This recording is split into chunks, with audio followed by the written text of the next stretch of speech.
जय जगन्नाथ समस्त को आशा करे समस्ते भलर थे। मोर पूर्व भिडियो मु जो श्रमयोगी मानधन योजना विषय कही तार डिटेल्स कही सेटा एक्चुअली पेंशन केमती कटिवो आउ सेटा क्यों उपाय कले सेटा केते वर्ष रु केते वर्ष कटिवो मु सबु डिटेल्स कस्टमर केयर सहित कथा है आपण वीडियो माध्यम रे जणाइथिले एवं कहिदिले एटा को परवर्ती वीडियो रे मु केमिति एटा को अप्लाई करिवा आ केमिति रजिस्ट्रेशन करिवा से विषय रे वीडियो बना पई एनु वीडियोटी बनिया पूर्व केमिति रजिस्ट्रेशन करिया पूर्व प्रथमे आपण जदी मो चैनल को सब्सक्राइब करना तो प्रथमे मते सब्सक्राइब करंतु आ लाइक करंतु चलंतु जिबा केमिति रजिस्ट्रेशन होची स्टेप बाय स्टेप आपन को मु सिखेबी।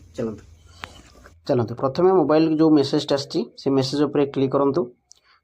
क्लिक कला परे आपन को गोटे खोली जो पेंशन गोटे मेसेज खोली जीवो तो खोला परे आपन को डोनेट ए पेंशन ऊपर क्लिक करिवे।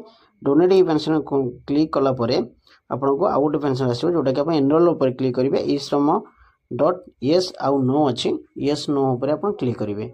आपण चाहिले भी एमिति ऑप्शन रे क्लिक करि परिबे आइदर आपण सर्विस जाके सर्विस क्लिक करिवे। चलंतु पर्सनल डिटेल्स जो अछि पर्सनल डिटेल्स रे हमें क्लिक करिवे। पर्सनल डिटेल्स रे कोन कोन अछि एंटर आपण इवेंट नंबर अच्छे ई श्रम इवेंट नंबर आपनकर ई श्रम इवेंट नंबर जोटा थिबो आपण एंटर क्लिक करिवे।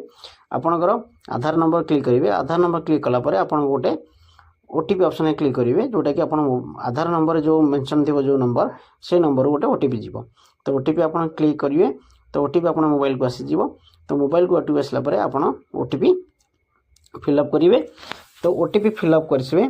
ओटीपी फिलअप कला परे आपणकर ना आसीबो तो ना आपणकर जहाँ थी ना आपण देदेवे। ना दे सारा पर आपणकर मोबाइल नंबर एंट्री करेंगे।